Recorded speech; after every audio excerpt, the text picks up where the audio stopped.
How's it going, everyone? This is George, aka Hypothetical YGO, and I'm here with my buddy Michael. Just tell him what you did. I got top third at a regional today. I was playing Floowandereeze. First regional top. Let's go, man. You're on Floowandereeze. Why'd you choose the deck for the regional? Well, I fell in love with Flunder ever since their all their effects were revealed, and I thought this is a really cool mid-range strategy. And I've been wanting to play it, and I really wanted that dope Flunder mat. So I said I'm gonna get that mat, and I'm gonna do it playing Flunder. So I ended up doing it today. Yeah, you got the mat.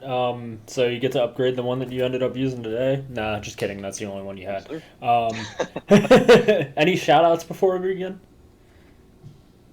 Just shout outs to all the people in Superdreadnought. That's my personal server. Shout outs to Blake, shout out to Cold Throne and JT for helping me a lot, and then shout out to George for giving me the interview. All right, awesome. So let's go ahead and get into it. All right, so for the main deck, of course, we're on the three Robin, three Eagle. You never play anything less than three of both of these. They're the best cards in your deck, and the best monsters in your deck. Let me rephrase. Two Toucan, banish card, or two Strict, excuse me. Banish a card out of the grave. Very strong, very nice. One Toucan. Toucan gets you back town and occasionally unexplored wins, but most of the time town. For the tribute summons, quote unquote, one barrier statue, two Empen. Some people like to play one Empen. I decided on two because there's the combo with one Robin. If that's all you have, you can end up on double Empen with extra cards in hand and a Stormwinds, all off the one singular Robin.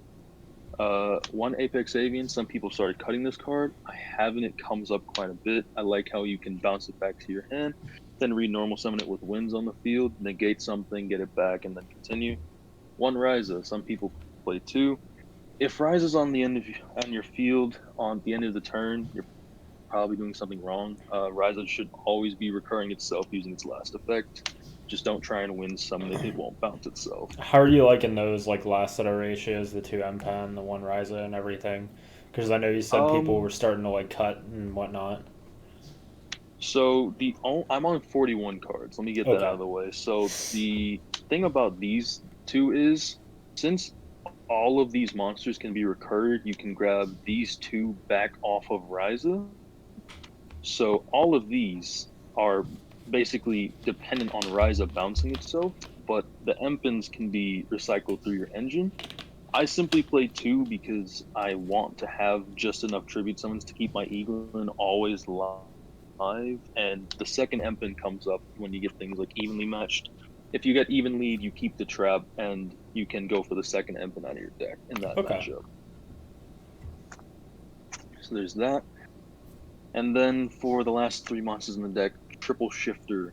Some people play the Dogmatica package. Some people play the Dogmatica package with shifter. I don't. I don't like the Dogmatica package. It is a lot of cards that ultimately give you a punishment. I would much rather take a macro cosmos that can't be interacted with over punishment any day of the week. So that's it for the monsters. Let's go to the spell traps. So for my pots, three extra. People are going to tell you to play prosperity, and they're probably right. I just really like the extra +1 that extra gives you every single time it resolves. Going second, your opponent sees this card. They don't know what's in your hand. They don't know, oh, okay, he grabbed Robin, so then he's probably got this. Oh, okay, he grabbed evenly, he's probably got X and Y. That's why I play that. And then, of course, triple duality. I feel like this is another card you could cut to two. Was on two for a while, decided to put it back to three as a last minute thing today. Ended up working out quite well. Yeah. I can agree with Duality the is one of the stronger extra. cards. I can agree with the extra in your Mm-hmm. build since you're not on the Dogmatica package, so your extra deck utility doesn't come up as much. So Exactly. I only went into the extra deck once, and I was because I bricked and had two bodies on field, but I didn't find a body for four draws after that, and that was when I had yikes. scooped because I was gonna die. So yeah, it was unfortunate. Triple map. obviously, just because map's insane. One Unexplored Winds. I really love this card. I wish I had room for it in multiples. But with the build that I played today, I usually run 2 of this card, but I only played 1 today just because of space. I really didn't want to go over 40, and I ended up doing it anyway. But I would recommend you stay under 40 in this deck until we get the new support. 3 Book of Moon, anti-imperm, amazing going second card in the current meta. Not a lot of people are on link decks, and the decks that are on links are on very small link packages. So the only real things you have to deal with are Appaloosa, which is a struggle, but if you have, an imperm or I'm not playing it, but a chalice, that works out really well. So Book of Moon was a very large MVP today. Said it, it's a great disruption going first. So for my one-ofs, 1 Terraforming, finds you map. Gold Sark, it's kind of a Rhoda. This card will definitely get replaced when we get our new cards. Called by helps you play around hand traps. I'm not 100% sure on Called by because you run Shifter and DeFi, which I'll talk about in a second, but you run that so their hand traps never usually make it to the graveyards. So Called by isn't great, but it is very good if you get Lancea. That's where I see Called by come up the most, and then the Drytron here. It's good going first. You can flip it up on something, or you can stop yourself from getting orange lighted, allowing your Shifter to resolve. That came up today. DeFi. Stops Droll, stops Veiler. Going second, you drop this card. No deck wants it on the field because they're going to be losing resources. They're going to be bleeding, and nobody wants that. So if you drop this card going second, they use their Fleur, they use whatever, they negate this because they don't want you banishing your cards, A, and they don't want their stuff getting banished. I think this is a really solid tech, and I feel like some people should be on it. The argument usually is you should be on macro instead, and while I do love macro is a trap, meaning that it's a turn slower. You do get the advantage of banishing every card on the field, or every card that goes to graveyard, but DeFi does the same thing. Against Makaba, they can't negate your monsters, so you just pop off freely. Traps. 1 Dreaming Town. I like 2 Dreaming Towns so that we don't have to cycle the first one, but just played 1 today again for space concerns. Recycled it just fine. If you need to play 2, but this is the card I feel like could definitely stay at 1 within the deck alongside Toucan. Triple Imperm. Imperm is the single strongest hand trap this format aside from D Shifter. Play 3 Imperm going second. You hit the cheeks out from the opponent. You bait the Fleur, so then they only have 1 negate. This card will never not be good. It dodges triple tack. Please, please play Imperm. So strong. And then for I mained Triple Judgment today, and I actually really ended up loving this because a lot of people have started playing Dark Ruler, Lightning Storm evenly, all those kinds of really just blind go second cards in their main decks, and the only card that stops them while being proactive against other things is Judgment. You normal a barrier statue, they try and droplet you. You judgment that, you book whatever's trying to kill it, they have to pass back to you. There's nothing else they can do. Came up a lot today. Really, really loved it. Would recommend it to anyone trying to play the deck. So that's it for my main deck. For my extra, Was there anything that you think you'd really change about the main deck? Anything that you think um, underperformed? anything that I think underperformed, honestly, Gold Sark underperformed. There was only 1 hand where I needed it to go off, and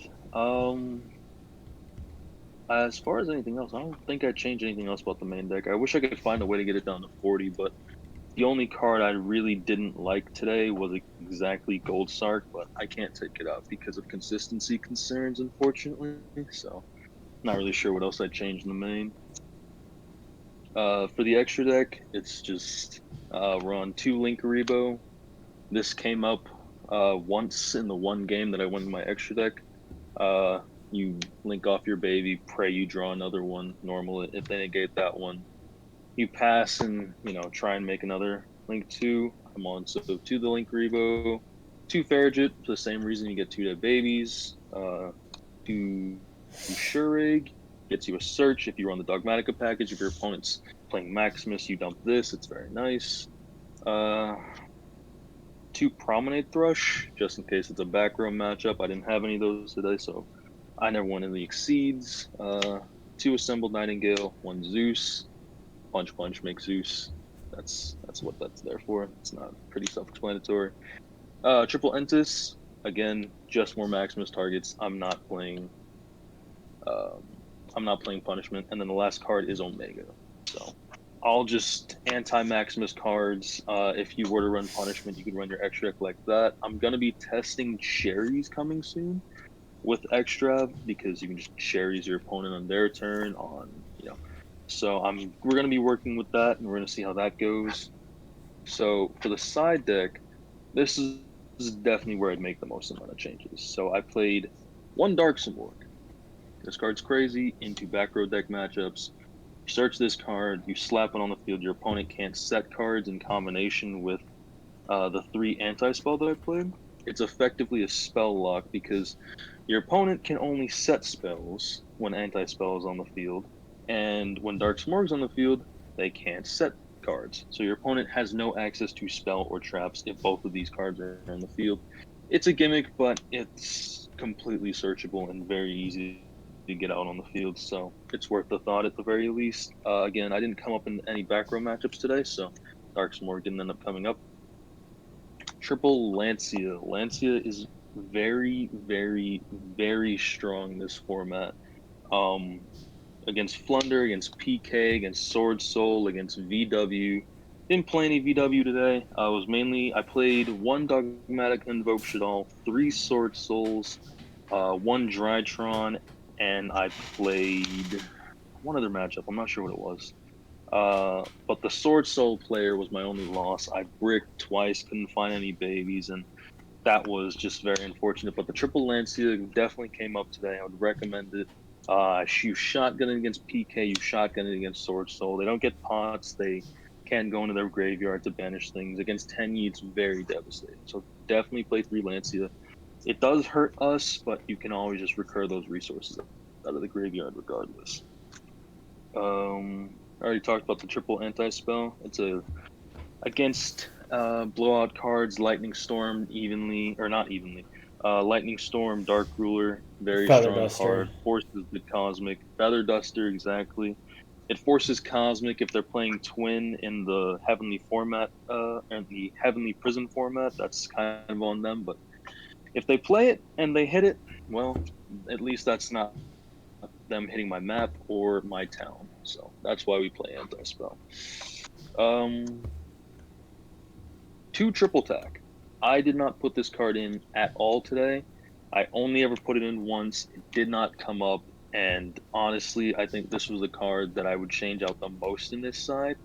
Really, just because it doesn't do anything. By the time that your opponent's hand trapped you, you don't have an extra normal summon. Drawing 2 doesn't really do anything unless you have another Flunder in hand that you haven't activated. Triple Tack really does nothing. You usually only ever use the hand rip effect anyway, just so that it's like, if I get hand trapped, maybe I can stop you from playing the game, but that doesn't really work in the current format. Decks are on too much gas nowadays. What would you So swap it 2 out Triple for, Tack, do you think? Sorry to cut Cherries. you off. Cherries? Cherries, absolutely. I would take out these 3 cards and I would play Cherries, or I would play if Dark Simorgh, if back row ends up becoming a really large problem, I would swap out the extra deck or the side deck like this. I keep in the Dark Simorgh, and I'd play 2 Lancia and 3 Cherries. I think if Cherries resolves for the target it's intended for, the game usually just ends. So there was that. I played Triple Cosmic. Again, no back row opponents. It's good against Sword Soul. It's good against PK, but no back row opponents and no decks that didn't already fold to the next card in my side. So it didn't really come up that much today. I sided in once and ended up losing that match because I bricked on that game, excuse me. I bricked on too much side, but I was able to get it in the other games. Here's the real haymaker for this format and this tournament, evenly matched. Every single time I saw this card, I won that game. Against Sword Soul, against PK, PK against every single deck. If you drop this card, they get forced into such a position where any combination of map plus any Flunder name just instantly wins you the game. You're able to outgrind them from there, and it just puts so much pressure on them to instantly have an out. And even if they do have an out, so say your opponent is a Sword Soul player and you're going second, and you've opened Imperm. So if you open these two combinations of cards, you should instantly know, okay, my opponent's playing Sword Soul, they're going to end on one Omni Negate, and I need to get this evenly matched result. So you hold this for your turn, fire it evenly, and then you pop off with whatever else is in your hand. People are starting to not play hand traps, so that's something we can definitely take advantage of. So, I mean, that's the list. Thoughts after the tournament? I definitely feel like, we're in the same position where we're just as weak to hand traps, and that's something that's definitely always going to be a problem, even with the new support we're getting in Battle of Chaos. But I feel like it's something that we just have to play head on into, and you have to try and just think ahead. That's really all I can say. And I feel like this side helped me do that, except for the two triple tag. So, Yeah, talents doesn't seem like it's super good this format with people cutting hand traps. What are your matchups like? my matchups were, I definitely say the hardest matchup and the one that requires you to think the most is the Sword Soul matchup, because since they play next to no link monsters, they can always just summon their things in defense mode, making Empen's Floodgate effect worthless. Not really worthless, but makes it just so that they have to play awkward. The strongest cards in those matchups are Dreaming Town, the second effect. Anytime my opponent normal summoned, I'd get up my barrier statue lock. They'd normal summon. I'd either try and book whatever they're going to attack the statue with, or try and focus all my efforts into using the book second effect, or the town second effect, to book all of their monsters, to get as much value out of that as possible, because I feel like that is the way that you come out on top in that matchup. And sometimes, that didn't happen. Like, my opponent was on Tenyi Sword Soul in round 6, and I played it to the best of my ability, but he had another Tenyi in hand, and his last card that I didn't know of was Desires. So he was able to Desires, draw his deck, and play through it. Thankfully, he was only able to make the level 10, which is a name I'm not familiar with right now, but he was able to go into that, and from there it just fell apart for him. So I was very lucky that that's how that matchup ended up coming out. But that's definitely one of our harder matchups. The other hard matchup is PK. I feel like that matchup Yeah. is a combination of die roll and side deck. I mean, it's like find shifter, they pass, draw evenly, you decimate their board, but a good Phantom Knight player will still end on Appaloosa through the evenly, so that's something you have to be ready to play through. Okay. Well, thanks for coming on and sharing it.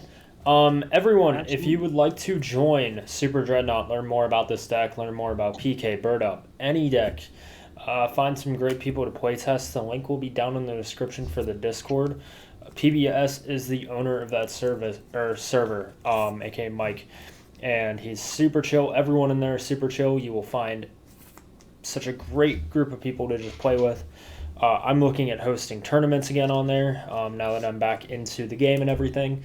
So be on the lookout for that. And yeah, any final thoughts? Nothing really. Just I think Flunder's a really underrated deck. I think it's more of a anti-meta pick that just happens to also be like low tier 1, high tier 2.